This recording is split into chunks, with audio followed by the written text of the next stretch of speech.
So no, you don't need to weigh things out or measure things, or certainly not count calories, because that's not a good measure or metric for nutrition. But if you are eating intuitively, or if you are eating naturally, you should be able to eat intuitively. Animals in the wild, they just eat intuitively. They eat what they're hungry for. They eat what they want to eat, and that seems to be fine for them.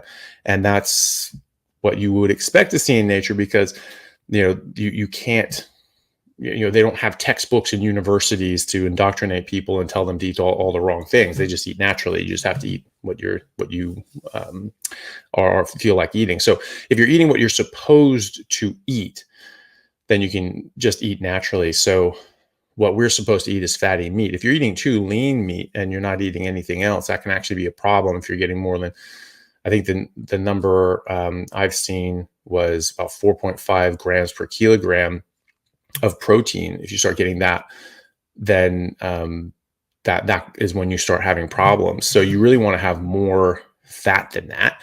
So generally, when you get a majority of your calories, nutrition, energy from protein, that's when you start having a bit of a concern. Otherwise, protein is absolutely not bad for you in any way, shape, or form. It's just when it's the highest proportion of calories, then you could start having a problem.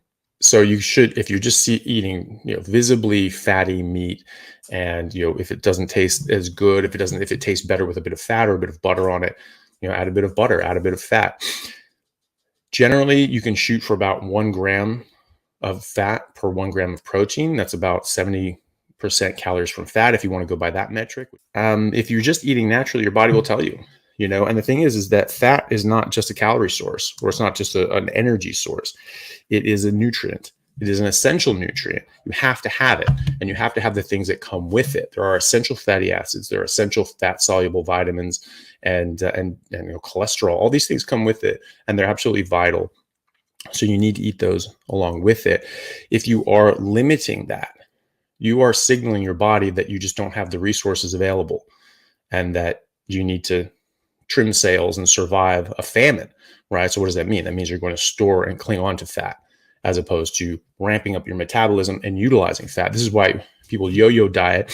They'll starve themselves. Their metabolism will go low, and they go back to eating the same thing that they were eating before, that took years for them to put on all this weight. But now their metabolism is so suppressed that they slam back on the weight, right?